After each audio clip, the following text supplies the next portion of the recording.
So now we're going to try and take advantage of the fact that we have the function and its derivative in y1 and y2 to try and speed things up. And we're also going to use this organizational chart that will help track what numbers I'm dealing with. So, for n equals 2, the x sub n is 1.2. All right, so this is my n that I'm at, 1, 2. My x sub n is going to be 1.2. So I want f of x sub n. I just go variables, y variables, function y1 of 1.2. And that's my f of 1.2. So it's 0.2736. All right, now I need f prime of 5. So since it's f prime, that's y2.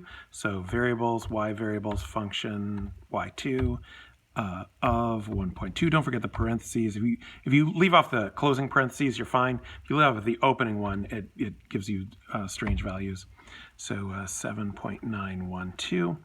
All right, now this formula, x sub n minus f of x sub n over f prime of x sub n, is basically just saying this number minus this number divided by that number, right? So it's going to be minus and then divide of these numbers that I already have. So my 1.2 has to go minus this number divided by this number, and I get 1.165. So now I'm going to track 6 decimals because the problem asked us to be accurate to 6 decimal places. So 1.165419, right? 54. It's actually 20, isn't it? Yeah, 20. Okay, so now I just do it again. So n equals 3. Now I'm going to use this number. I'm going to use this entire number in my calculator, but I'm not going to write it down because that will get cumbersome. So I'm just going to write down 1.165. All right. And then, but then to calculate it, I'm going to go variables, y variables, function y1 of, and I would pull this number down from my calculator so I have all the decimals, not just the 3 that I wrote down. All right, and I get 0.0101, and then I'm going to do f prime of x3. So I'm going to go variables, y variables, function y2 of my x3, close parentheses and enter. Oh, you know what's great is the go-to. You ever use that? If you use go-to, it'll tell you where your error is. So it says I have this closed parentheses, but there's no open parentheses to go with it. All right, I don't know if I can fix it on here, probably. Insert parentheses. Didn't I just tell you not to forget the parentheses? I think I did. 7.332, all right?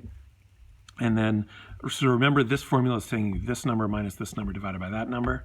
All right, so we're going to go, oh, but did that clear like my prior work? No, it didn't. Okay, good. So I'm going to take my 1.654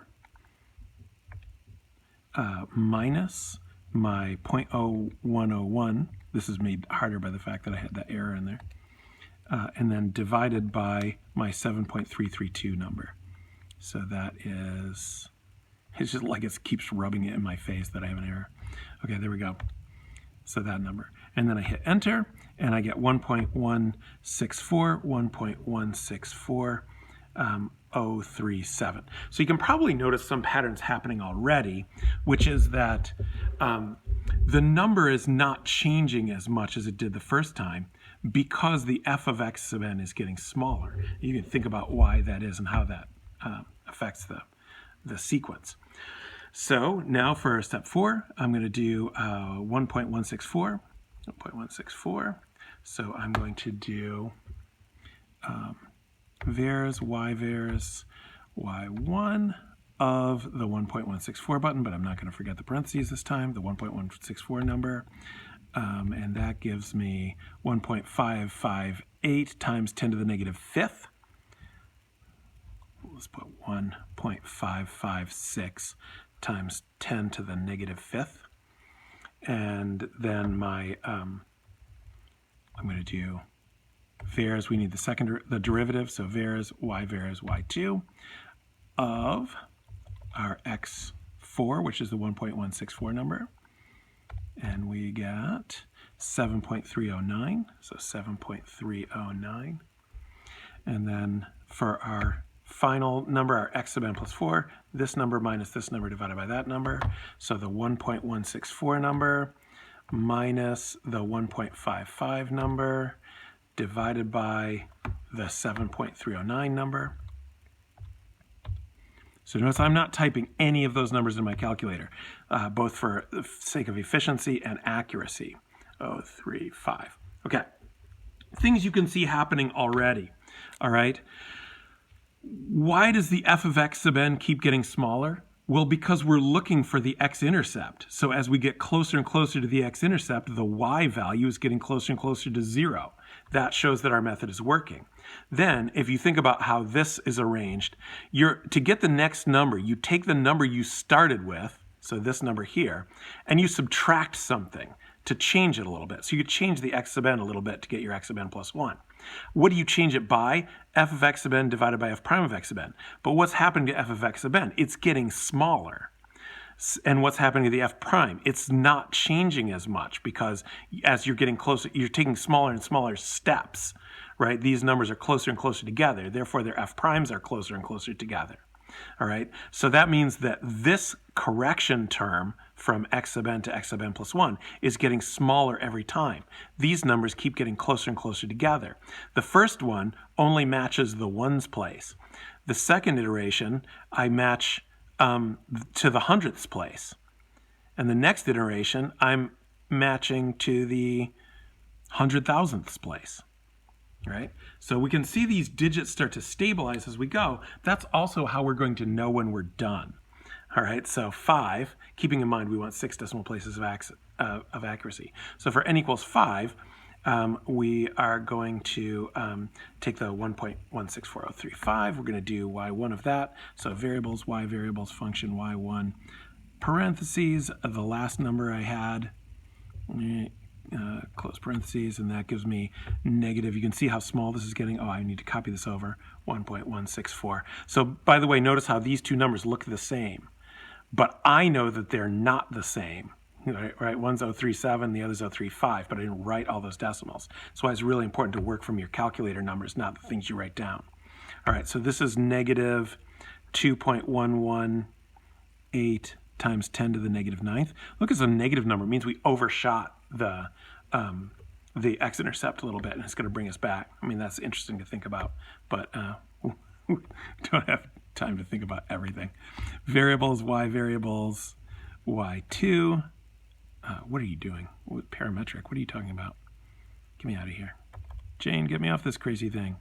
Variables, y variables, functions, I forgot that button, y2 of my x value is 7.309. So by the way, if you're thinking ahead, are there ways to even speed this up?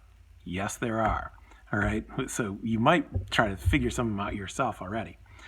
All right, so now, I'm going to go this number minus this number divided by that number. So I'm going to go the x number minus the f of x divided by f prime of x, and I get 1.164035514. All right, so now these two numbers are not really the same because after the 5 there are different decimals, but they match to 6 decimal places, and I know that the change is getting smaller every time. Therefore, this number is only going to get closer to the x-intercept, not farther, so that 6 decimals of accuracy is going to stay. So I've achieved the 6 decimal places. I know because 6 decimal places didn't change. Now, by the way, now would be a good time to look at the graph again and say, all right, what are the coordinates of that x-intercept? What does the calculator say that x-coordinate is? So I go second calc 0. It asks for a left bound. I don't think I've done this in class before. It asks for a left bound, so we move the cursor so that it is to the left of the intercept I'm looking for. And then it asks for a right bound, so I move the cursor to the right of the intercept I'm looking for. And when I hit enter, so you can give me these two little triangles. It's saying you want me to look in between these 2 points for that x-intercept. And then our guess is a seed value for a process that is similar to or identical to the one we just did. And we hit enter, and it gives us 1.1640351, which is exactly what our last solution was. Okay, so there's running through a Newton's method using a chart and the y variables. We can speed it up even more, and that's what we will do next.